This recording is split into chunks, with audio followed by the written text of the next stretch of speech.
Hello, welcome to law excellence. ఇవాటి వీడియోలో మనం ఈనాడు, సాక్షి మరియు నమస్తే తెలంగాణ పేపర్స్లోని ఇంపార్టెంట్ కరెంట్ అఫైర్స్ గురించి డిస్కస్ చేసుకుందాం. ఇవాటి మన ఫస్ట్ ఆర్టికల్ వచ్చేసి కులగణనకి సంబంధించి.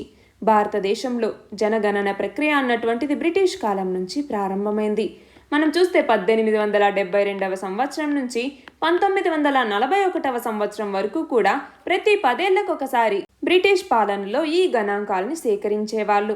అయితే స్వాతంత్రం వచ్చిన తర్వాత భారత ప్రభుత్వం అదే కాల వ్యవధి అంటే 10 సంవత్సరాలకు ఒకసారి అదే కాల వ్యవధితో ఈ కార్యక్రమాన్ని 1951 సంవత్సరం నుంచి కొనసాగించటం మొదలుపెట్టారు.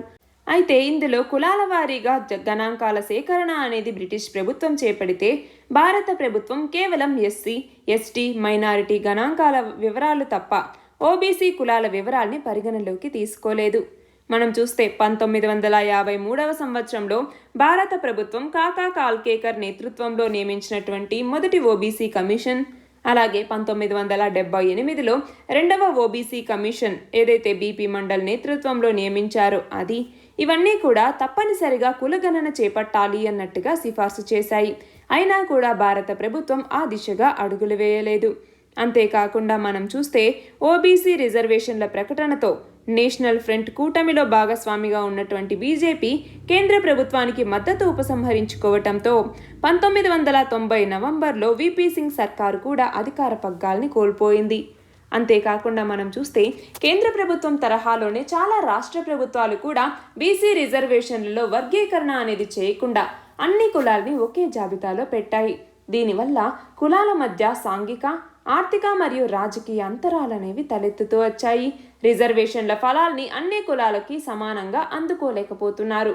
అంతేకాకుండా చాలా కులాలు, ముఖ్యంగా ఈ సంచార జాతుల్లో పేదరికం, నిరక్షరాస్యత ఇంకా కొనసాగుతూనే ఉన్నాయి. సుమారు 800 బీసీ కులాలు 10వ తరగతి స్థాయికి కూడా చేరలేదు. వెనుకబడిన కులాల్ని వర్గీకరించాలి అన్నట్టుగా వీపీ సింగ్ హయాంలో మంత్రివర్గం నిర్ణయించింది. అయితే ఆ వర్గీకరణ గనక కార్యరూపం దాలిస్తే ప్రభుత్వ పథకాల్లో ఇన్నాళ్ళు వెనుక ఉన్నటువంటి కులాలు ఇక మీదట ముందు వరుసలో ఉంటాయి. ప్రస్తుత జనాభా గణన పట్టికలో ఉన్నటువంటి 35 వరుసలకి అదనంగా కులం కోసం 36వ కాలంని గనక చేరిస్తే ఇది సరిపోతుంది. కులగణన వల్ల కులతత్వం పెరుగుతుంది అన్నటువంటి భావన మాత్రం అర్థరహితం అన్నట్టుగా ఇక్కడ నిపుణులు చెప్తున్నారు. క్వశ్చన్ చూడండి, 1978లో రెండవ ఓబీసీ కమిషన్ని ఎవరి ఆధ్వర్యంలో నియమించారు? బీపీ మండల్. మన నెక్స్ట్ ఆర్టికల్ వచ్చేసి ఎంపీ ల్యాడ్స్ అన్నటువంటి పథకం గురించి.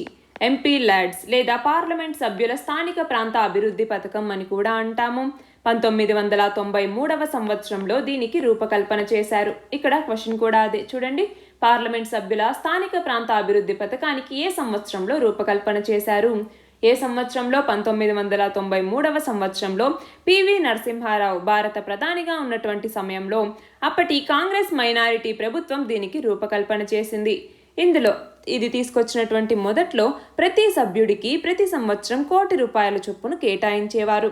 తర్వాత దాన్ని 2 కోట్ల రూపాయలకి, దాని తర్వాత 5 కోట్ల రూపాయలకి దాన్ని పెంచారు. అయితే గత ఏడాది ఏప్రిల్లో కోవిడ్ అన్నటువంటిది విజృంభించిన సమయంలో ఆరోగ్య వ్యవస్థని పటిష్టం చేసేందుకు ఎంపీ ల్యాడ్స్ నిధుల్ని కూడా కేంద్రం 2 ఏళ్ల పాటు నిలుపుదల చేసింది.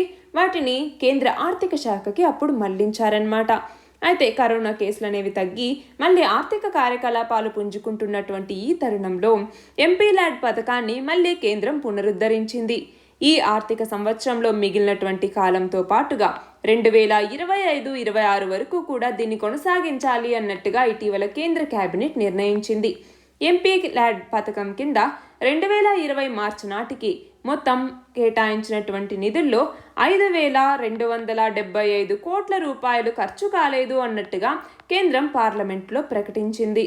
అంతేకాకుండా మనం చూస్తే లోక్సభ కొలువు తీరి ఏడాది గడిచిన తర్వాత కూడా 542 మంది ఎంపీల్లో 298 మంది ₹1 కూడా వినియోగించలేదు అన్నట్టుగా క్యాగ్ తేల్చి చెప్పింది. అంటే 2014 సంవత్సరం మే నుంచి 2018 సంవత్సరం డిసెంబర్ మధ్య కాలంలో 93% ఎంపీలు ఈ నిధులను పూర్తి స్థాయిలో వినియోగించలేదు. ఎంపీ ల్యాడ్స్ పరంగా ఎన్నో దశల ప్రక్రియలు నిధుల వినియోగంలో ఆటంకాలుగా నిలుస్తున్నాయి అన్నటువంటి వాదనలు కూడా ఉన్నాయి. అంతేకాకుండా ఎంపీలు సిఫార్సు చేసిన తర్వాత అంచనాలు రూపొందించటం నుంచి టెండర్లు పిలవటం వరకు చాలా జాప్యం అనేది చోటు చేసుకుంటోంది. దీన్ని నివారించేలాగా సరైనటువంటి విధానాన్ని రూపొందించాలి. అలాగే స్థానిక ప్రాంతాల యొక్క అభివృద్ధికి ఈ ఎంపీ ల్యాడ్స్ నిధుల్ని ఎప్పటికప్పుడు వినియోగించేలాగా ఎంపీలు కూడా తప్పనిసరిగా శ్రద్ధ చూపించాల్సినటువంటి అవసరం ఉంది. అప్పుడే ఈ పథకం యొక్క అసలు లక్ష్యం అనేది నెరవేరుతుంది. మన నెక్స్ట్ ఆర్టికల్ వచ్చేసి మన యొక్క నేచర్కి అలాగే మన యొక్క డెవలప్మెంట్కి మధ్య ఉన్నటువంటి కాన్ఫ్లిక్ట్ గురించి. అభివృద్ధి పేరుతో ఎన్విరాన్మెంట్ని పాడు చేయటం అన్నటువంటిది ఎంతవరకు న్యాయం అన్నట్టుగా ఈ ఆర్టికల్ అన్నమాట. అంటే భూమి యొక్క సమతౌల్యం కోసం సహజంగా పైకి పెరిగినటువంటి కఠినమైనటువంటి భూభాగాల్ని మనం కొండలనేసి పిలుస్తూ ఉంటాం. అయితే ఈ కొండలు అంటే వాన కురవటానికి కూడా సకాలంలో వర్షాకాలంలో సక్రమంగా వాన కురవటానికి కొండలు చాలా తోడ్పడతాయి. అయితే మన భారతదేశంలో ఉన్నటువంటి భౌగోళిక పరిస్థితులు, శీతోష్ణ స్థితులు ఇవన్నీ కూడా ఉపరితల ఉష్ణోగ్రతలు పెరగటానికి చాలా అనుకూలంగా ఉన్నాయి.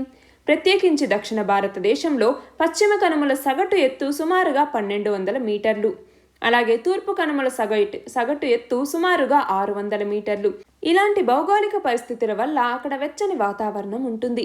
అది జల చక్రం అంటే వాటర్ సైకిల్ ఏదైతే ఉంటుందో దాన్ని వేగవంతం చేస్తుంది. ఫలితంగా వర్షాలు అనేవి కూడా బాగా పడతాయి. ఈ వర్షపు నీరు ఎగువ నుంచి దిగువకు ప్రవహించి నదులుగా మారుతూ ఉంటుంది. వాటికి ఆనకట్టలు కట్టడం ద్వారా వాటిని జలాశయాలుగా ఏర్పరిచి ప్రజల యొక్క సాగునీరు మరియు తాగునీటి అవసరాలను తీరుస్తారు. అలాగే విద్యుత్ ఉత్పత్తి అనేది జరుగుతుంది. ఈ వర్షపు నీరు భూమి ఉపరితలం నుంచి ప్రవహించి భూమి లోపలికి అంటే లోతట్టు ప్రాంతాల్లో ఉన్నటువంటి గుంతలు, చెరువుల్లోకి చేరుతుంది. అది జనాల యొక్క అవసరాలకు తోడ్పడుతుంది. అలాగే భూమి పొరల్లోకి వెళ్ళిపోయినటువంటి నీరు భూగర్భ జలంగా మారుతుంది. వాతావరణంలో ఏదైతే ఇప్పుడు మార్పులు అనేవి చోటు చేసుకుంటూ ఉన్నాయో దీనివల్ల ఇండియాలో చాలా ప్రాంతాల్లో వర్షపాతం అనేది తగ్గింది. వానలు అసలే కురవకపోవటం లేదా కొన్ని చోట్ల భారీ వర్షాలు కురిసి తీవ్ర స్థాయిలో వరదలు సంభవించటం, అవి ప్రాణ మరియు ఆస్తి నష్టాలకి దారితీయటం ఇలాంటివన్నీ జరుగుతూ ఉన్నాయి. అంటే ఇలాంటి అనిశ్చితమైనటువంటి ఋతుపవనాల వర్షపాతం వల్ల ఉపరితల జలాలు అనేవి తరచూ ప్రజల అవసరాలను తీర్చడంలో విఫలమవుతూ ఉన్నాయి. ఫలితంగా తాగునీటితో పాటు సాగునీటికి కూడా ప్రజలు, రైతులు భూగర్భ జలాల మీద ఆధారపడుతూ ఉన్నారు. మనం చూస్తే భారతదేశంలో దాదాపు 80% వ్యవసాయానికి సంబంధించి భూగర్భ జలాలే ఆధారం. అయితే ఇలాంటి భూగర్భ జలాలు అన్నటువంటివి కూడా పడిపోతూ ఉన్నాయి. అంతేకాకుండా కొండల్ని అభివృద్ధి పేరుతో విచ్చలవిడిగా తవ్వటం, వాటిని చదును చేసి భవనాల్ని నిర్మించటం లాంటి వాటి వల్ల దీర్ఘకాలికంగా పర్యావరణానికి నష్టం కలుగుతుంది. అలాగే కొండల దగ్గర ఉన్నటువంటి నగరాల మీద కూడా ఈ ప్రభావం పడుతుంది. అంతేకాకుండా అలాంటి ప్రదేశాల్లో ఉష్ణోగ్రతలు పెరగటానికి దారితీస్తుంది. కొండల ఎత్తు, వాలు తగ్గిపోవటం వల్ల వర్షపాతం తగ్గిపోతుంది. ఇది కరువుకు దారితీస్తుంది. ఇలాగా ఈ కొండలకి సంబంధించి మన పర్యావరణానికి సంబంధించి చాలా అవినాభావ సంబంధం అనేది ఉంది. కాబట్టి కొండలని, గుట్టలని వీటికి సంబంధించి వాటిని తొలగించకుండా ప్రత్యామ్నాయ మార్గాల్ని చూసుకోవాలి అన్నట్లుగా ఈ ఆర్టికల్. ఇక్కడ క్వశ్చన్ చూడండి, ఎన్విరాన్మెంట్ వర్సెస్ డెవలప్మెంట్. దీనికి సంబంధించి ఒక ఆన్సర్ని ప్రిపేర్ చేసుకోవాలి. మన నెక్స్ట్ ఆర్టికల్ వచ్చేసి ఉత్తరప్రదేశ్లో ప్రతిష్టాత్మకంగా నిర్మించినటువంటి పూర్వాంచల్ ఎక్స్ప్రెస్ వేని ప్రధాని ప్రారంభించటం జరిగింది. దీనికోసం ఆయన భారత వైమానిక దళానికి చెందినటువంటి C-130J సూపర్ హెర్క్యులస్ విమానంలో ఈ పూర్వాంచల్ ఎక్స్ప్రెస్ వే మీద దిగారు. ఈ ఎక్స్ప్రెస్ వేలో భాగంగా సుల్తాన్పూర్ వద్ద నిర్మించినటువంటి 3.2 కిలోమీటర్ల ఎయిర్ స్ట్రిప్ అన్నటువంటిది దీనికి వేదికగా మారింది. ఈ సందర్భంగా వైమానిక దళానికి చెందినటువంటి మిరాజ్ 2000, జాగ్వార్, సుఖోయ్ 30 MKI అలాగే AN-32 విమానాల విన్యాసాలు అనేవి ఇక్కడ చేయటం జరిగింది. అవి రహదారి మీద తిరిగి ఆకాశంలోకి వెళ్ళాయన్నమాట. అంటే ఉత్తరప్రదేశ్లో ఉన్నటువంటి లక్నోని యూపీ తూర్పు ప్రాంతాలతో కలుపుతూ మొత్తం 340.8 కిలోమీటర్ల మేర ఈ పూర్వాంచల్ ఎక్స్ప్రెస్ వే రహదారిని నిర్మించటం జరిగింది. మొత్తం 9 జిల్లాల గుండా ఈ పూర్వాంచల్ ఎక్స్ప్రెస్ వే అన్నటువంటిది వెళ్తుంది. ఇక్కడ క్వశ్చన్ చూడండి, పూర్వాంచల్ ఎక్స్ప్రెస్ వేని ఎన్ని కోట్ల రూపాయల వ్యయంతో నిర్మించారు? ఎన్ని కోట్లు? 22,500 కోట్ల రూపాయల వ్యయంతో ఈ పూర్వాంచల్ ఎక్స్ప్రెస్ వేని నిర్మించటం జరిగింది. మన నెక్స్ట్ ఆర్టికల్ వచ్చేసి ప్రపంచంలో అత్యంత ధనిక దేశమైనటువంటి అమెరికా అంటే సంపదలోనూ, పలుకుబడిలో, శక్తి సామర్థ్యాల్లో ఇలా అన్నింటిలోనూ ముందున్నటువంటి అమెరికా యొక్క ముద్రని చైనా అన్నటువంటిది చెరిపేసింది. అమెరికాను మించినటువంటి సంపదతో ప్రపంచ నెంబర్ 1గా చైనా అన్నటువంటిది అవతరించింది.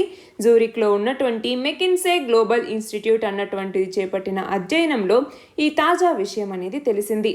ప్రపంచ సంపదలో 60% వాటా కలిగినటువంటి తొలి 10 దేశాల బ్యాలెన్స్ షీట్లని అధ్యయనం చేయటం జరిగింది.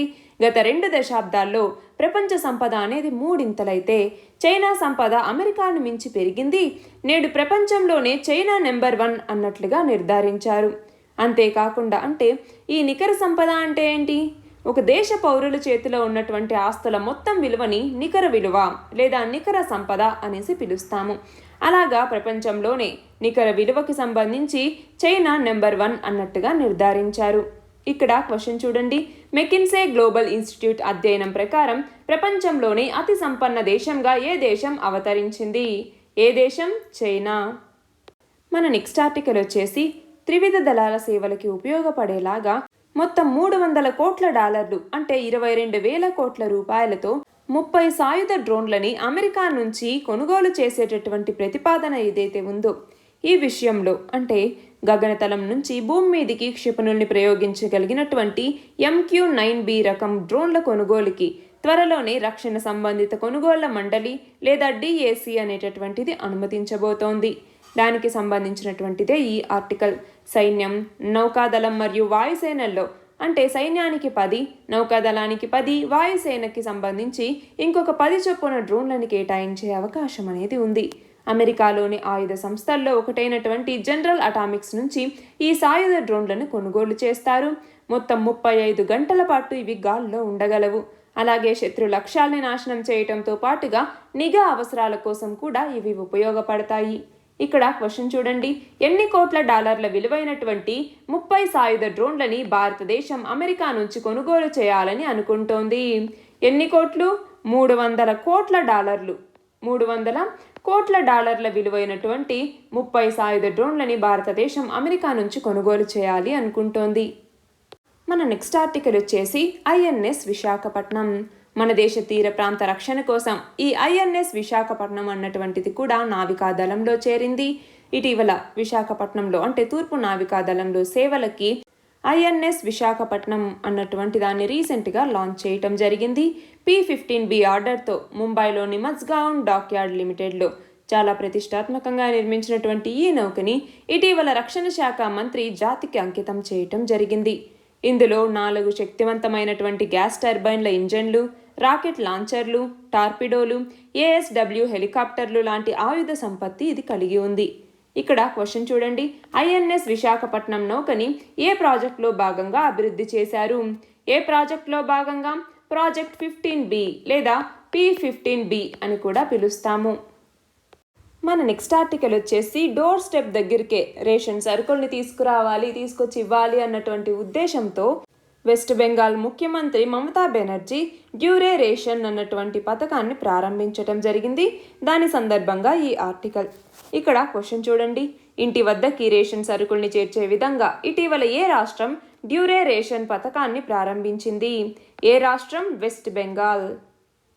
మన నెక్స్ట్ ఆర్టికల్ వచ్చేసి క్రిప్టో కరెన్సీలకి సంబంధించి reserve bank of India governor ఆందోళన వ్యక్తం చేయటం జరిగింది. ఇలాంటి వర్చువల్ కరెన్సీల వల్ల తీవ్రమైనటువంటి ఇబ్బందులు అనేవి ఎదురవుతాయి. ఇది దేశం యొక్క ఆర్థిక వ్యవస్థకి అలాగే ఆర్థిక స్థిరత్వానికి కూడా ప్రమాదం అన్నట్టుగా ఈయన హెచ్చరించటం జరిగింది. అంతేకాకుండా క్రిప్టో కరెన్సీల వల్ల మన స్థూల ఆర్థిక వ్యవస్థకి చాలా ప్రమాదం ఉంది అన్నటువంటి విషయం మీద ఇప్పటికే ఆల్రెడీ చర్చలు అనేవి జరుగుతున్నాయి. దీని మీద మరింత లోతుగా చర్చించాల్సినటువంటి అవసరం ఉంది. అంతేకాకుండా క్రిప్టో కరెన్సీ ఖాతాల్ని తెరవటానికి రుణాల్ని ఇవ్వటం, ట్రేడింగ్కి ప్రోత్సాహకాల్ని ఇవ్వటం లాంటివి చేస్తూ ఉన్నారు. అయితే మొత్తం ఖాతా నిల్వ అన్నటువంటిది 500, ₹1000 మరియు 2000 వరకే ఉంటుంది. ఇలాంటి తరహా ఖాతాలే 70 నుంచి 80% వరకు ఉన్నాయి అన్నట్లుగా చెప్తూ ఉన్నారు.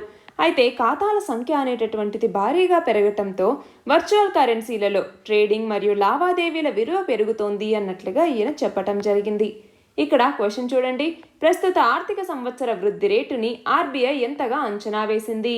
ఎంతగా? 9.5%గా అంచనా వేసింది.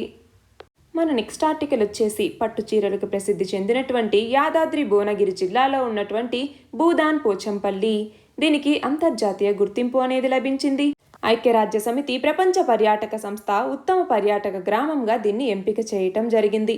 అలాగే వచ్చే నెలలో స్పెయిన్ రాజధాని అయినటువంటి మాడ్రిడ్లో జరిగేటటువంటి UNWTO జనరల్ అసెంబ్లీ సమావేశంలో ఈ పురస్కారాన్ని అందజేయటం జరుగుతుంది. ఇక్కడ చూడండి, సిల్క్ సిటీ ఆఫ్ ఇండియా అన్నట్లుగా భూదాన్ పోచంపల్లిని పిలుస్తూ ఉంటారు. ఇక్కడ ఇక్కత్ శైలి చేనేత చీరలు అన్నటువంటివి ప్రత్యేక గుర్తింపు. ఇక్కడ క్వశ్చన్ చూడండి, ఐక్యరాజ్య సమితి ప్రపంచ పర్యాటక సంస్థ ఉత్తమ పర్యాటక గ్రామంగా తెలంగాణలోని ఏ గ్రామాన్ని ఎంపిక చేసింది? దేనిని? భూదాన్ పోచంపల్లి. మన నెక్స్ట్ ఆర్టికల్ వచ్చేసి గేమింగ్ అలాగే ఇమేజ్ ఇలాంటి రంగాల్ని రాష్ట్ర ప్రభుత్వం ప్రోత్సహిస్తోంది అన్నట్టుగా తెలంగాణ రాష్ట్ర ఐటీ పురపాలక శాఖ మంత్రి చెప్పటం జరిగింది. అంతేకాకుండా హైదరాబాద్లో 16 లక్షల చదరపు అడుగుల సామర్థ్యంతో ఇమేజ్ టవర్ని నిర్మిస్తూ ఉన్నారు. ఇది 2023 నాటికి పూర్తవుతుంది అన్నట్లుగా చెప్పారు. యానిమేషన్ రంగంలో అన్ని విభాగాలకి ఇది కేంద్రంగా నిలుస్తుంది అన్నట్లుగా కూడా చెప్పటం జరిగింది. ఇటీవల ఏదైతే Telangana VFX animation and gaming association ఆధ్వర్యంలో ఇండియా జాయ్ సదస్సు అనేది నిర్వహిస్తూ ఉన్నారో ఆ సదస్సుని తెలంగాణ ఐటీ పురపాలక శాఖ మంత్రి ప్రారంభించటం జరిగింది. అందులో మాట్లాడుతూ వీటి గురించి డిస్కషన్ అన్నమాట. ఇక్కడ క్వశ్చన్ చూడండి, 16 లక్షల చదరపు అడుగుల సామర్థ్యంతో ఇమేజ్ టవర్ నిర్మాణాన్ని ఎక్కడ చేపడుతున్నారు? హైదరాబాద్లో. ఈ ఇమేజ్ టవర్ నిర్మాణం 2023 నాటికి పూర్తి చేస్తాము అన్నట్టుగా ఇక్కడ చెప్తున్నారు. మన నెక్స్ట్ ఆర్టికల్ వచ్చేసి ఇటీవల తెలంగాణలోని నిర్మల్ జిల్లా బైంసా పట్టణంలో ఉన్నటువంటి సిద్ధార్థనగర్ చెరువులో క్రీస్తు.శకం 3వ శతాబ్దం నాటి బుద్ధుడి శిల్పాన్ని గుర్తించారు. బైంసాలో బౌద్ధం ఆనవాళ్లు లభించటం ఇదే తొలిసారి అన్నట్టుగా ఇక్కడ చెప్తూ ఉన్నారు. ఇక్కడ ఇసుకరాతి ఫలకం మీద చెక్కినటువంటి ఈ బుద్ధుని శిల్పం అన్నటువంటిది నాగార్జునకొండ అలాగే ఫణిగిరిలో లభించినటువంటి బుద్ధుని శిల్పాల్ని పోలి ఉంది. కాబట్టి ఇది శాతవాహనుల నాటి కాలం నాటిది అన్నట్టుగా భావిస్తున్నారు. ఇక్కడ క్వశ్చన్ చూడండి, ఇటీవల క్రీస్తు.శకం 3వ శతాబ్దం నాటి బుద్ధుడి శిల్పాన్ని ఎక్కడ గుర్తించారు? బైంసా అన్నటువంటి పట్టణం ఎక్కడ ఉంది? నిర్మల్ జిల్లాలో ఉంది. మన లాస్ట్ ఆర్టికల్ వచ్చేసి కర్తార్పూర్ సాహిబ్ కారిడార్ ఏదైతే ఉందో దీన్ని ఇవాటి నుంచి తెరుస్తున్నాము అన్నట్టుగా కేంద్ర ప్రభుత్వం ప్రకటించడం జరిగింది. దానికి సంబంధించినటువంటిదే ఈ ఆర్టికల్. కరోనా ఉధృతి నేపథ్యంలో 2020లో ఈ కర్తార్పూర్ కారిడార్ని మూసివేయటం జరిగింది. అంటే భారీ సంఖ్యలో సిక్కు యాత్రికులు ఉన్నటువంటి వాళ్ళ యొక్క సౌకర్యార్థం కర్తార్పూర్ సాహిబ్ నడవాని నవంబర్ 17వ తేదీ నుంచి తెరవాలి అన్నట్టుగా ప్రభుత్వం నిర్ణయించింది. ఇక్కడ క్వశ్చన్ చూడండి, కర్తార్పూర్ కారిడార్ నడవాని దేనికోసం ఏర్పాటు చేశారు? ఎవరైతే గురుద్వారా దర్బార్ సాహిబ్ సందర్శనకి వెళ్తారో అలాంటి యాత్రికుల సౌకర్యార్థం కోసం కర్తార్పూర్ సాహిబ్ కారిడార్ అన్నటువంటి దాన్ని కేంద్ర ప్రభుత్వం ఏర్పాటు చేసింది. నిన్నటి క్వశ్చన్ వచ్చేసి ఇటీవల కన్ను మూసిన బాబా సాహెబ్ పురందరే ఏ రంగంలో ప్రముఖ వ్యక్తి? ఈయన ప్రముఖ చిత్రకారుడు మరియు రచయిత. ఇవాల్టి క్వశ్చన్ వచ్చేసి గువాంగ్మూ ఎర్త్ సైన్స్ శాటిలైట్ని ఏ దేశం ప్రయోగించింది? దీని ఆన్సర్ కమెంట్ సెక్షన్లో ఇవ్వండి. కరెక్ట్ ఆన్సర్ రేపటి వీడియోలో చూద్దాం. All the very best and thank you very much.